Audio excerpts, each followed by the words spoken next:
G'day guys, Jock here from Boats Are Like Onions. Well, this weekend I'm going to go down to Port Hacking and anchor around the Jibbon beach area. I spent a bit of time there camping with the family, but I'm not real familiar with the area. So jump on board and yeah, we'll check it out. I'll try to go through all the stages of what a short passage involves, so we'll see how it goes. I'm easily distracted. Anyway, stay tuned.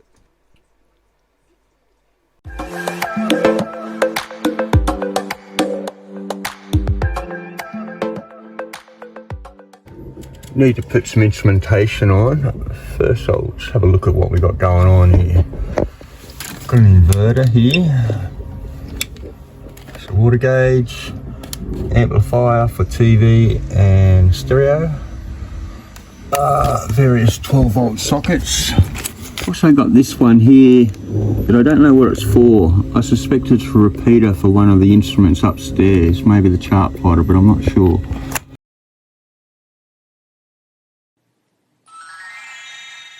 Air conditioner, turn on there, then heater.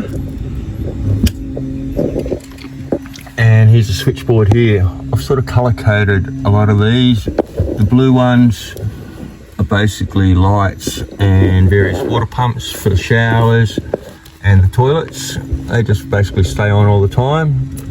Got these red ones here for sailing, so I'll turn those on. Sailing instruments, which is my depth sounder and wind instrumentation.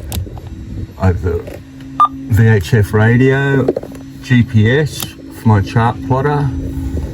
And here's my favourite and best crew member, the autopilot. This is the AC side of things. When I disconnect from shore power, all that will go off, and the DC side here kicks in. It's my VHF radio. It shows, will eventually show the location and that of where we are and direction and heading. Anyway, let's keep getting organised. I also like to turn the ice.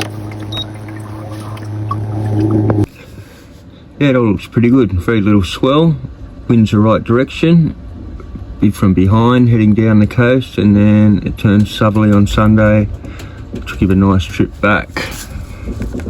Good idea to check on a couple of different apps, and you can make up your own mind. Weather zone saying the same, no rain, light winds. Might be a nice warm day tomorrow too. Yeah, so use all the tools you can.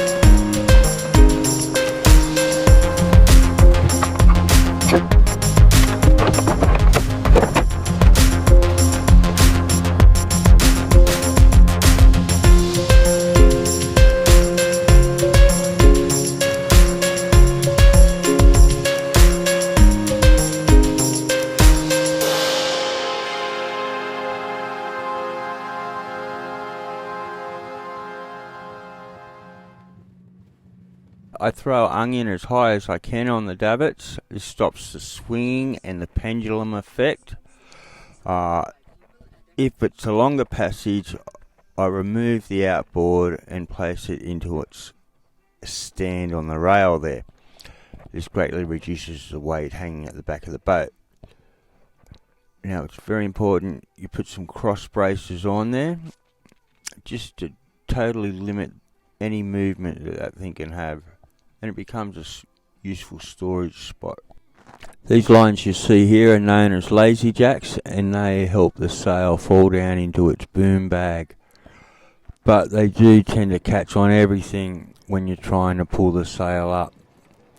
What I do is I grab them all, I drag them all forward, put them around a horn on the mast, and I lash them there. After you pull the sail up, I put them back in their correct position.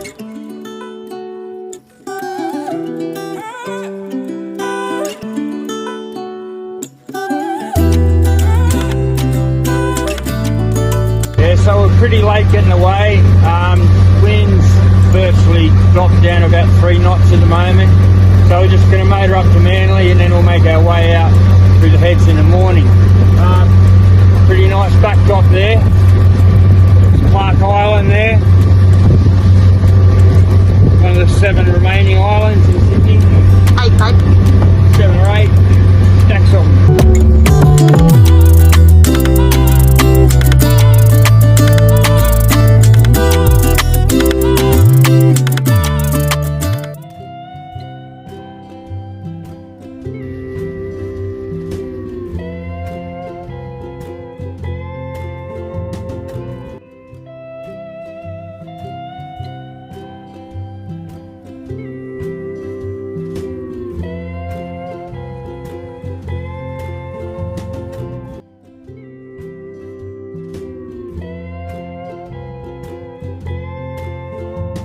To anchor overnight at Quarantine Station next to North Head.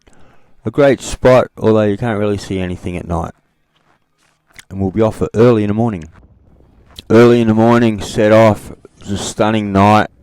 Stars, the moon, sun started coming up. It's pretty awesome actually. Very little wind though, but that suited me. I was in no hurry. Once the sun came up, I got over my paranoia about all the whales and turned the engine off. And we saw quite a few of them. I threw the drone up a couple of times to try to catch any, but of course not.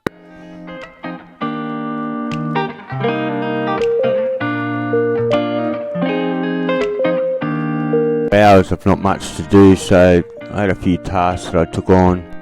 One of them was to remove and replace my second reef line, which was twisted over another rope, making it unusable. A little bit tricky, had to get a thin messenger rope, tie and tape it to the reefing line, pulled it back through. The organisers are under the deck hood.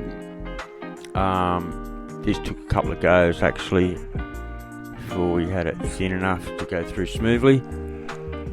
Put it all the way through, take off the messenger line, untangle the reefing line, tie the messenger line back on, pull it through. Simple, eh? Yeah. Come on, baby.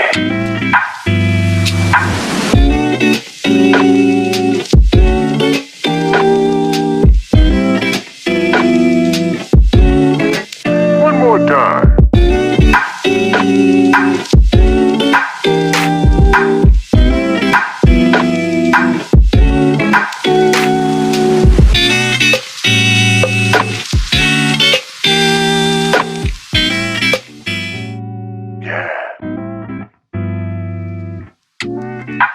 Come on, baby.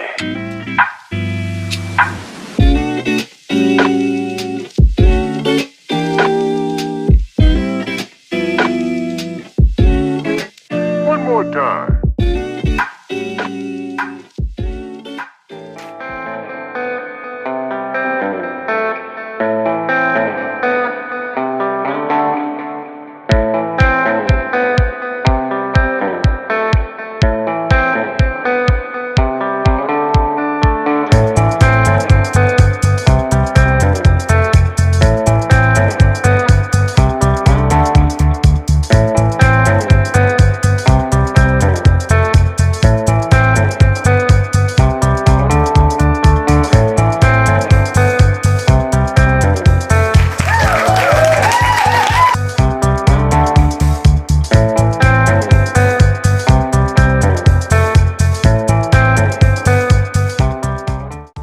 This is Jibbon Beach here at the entrance to Port Hacking. There's 2 courtesy moorings and a few Motor Yacht Club moorings.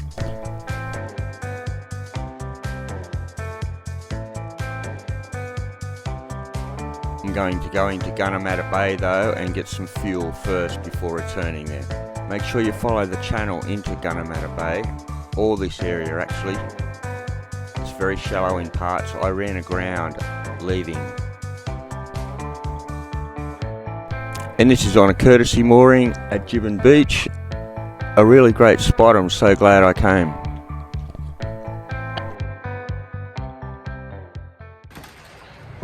Good morning. We've had a bit of rain. I'm going to go into Bundeena and get a coffee and have a bit of a look around.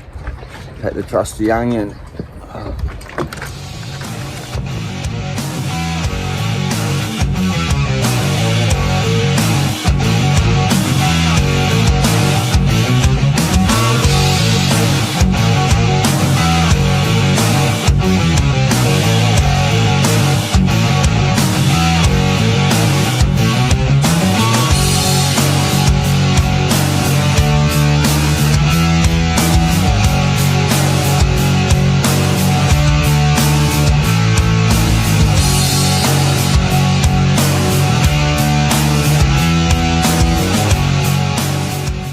Ferry Curranalla operates on the front of this wharf, so I've got to park behind it.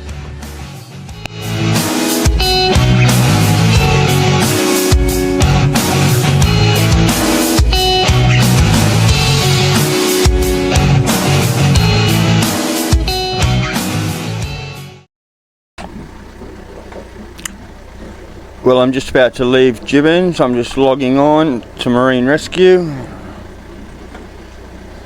just to advise someone of what's going on. No people on board. He's too scared. No, thank you. ETA, I'm going to say 6 p.m. It's about 26 miles I'm going.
Down in some of the chop, so the autopilot managed to do its job.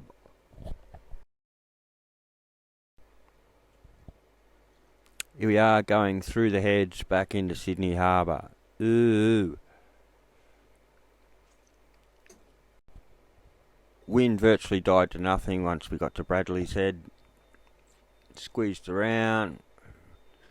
Another big iconic cruise ship leaving Circular Quay. That was pretty cool. And safely home. Hope you enjoyed that. Like and subscribe, comment, share, do everything like that. See you later. And don't forget, boats are like onions.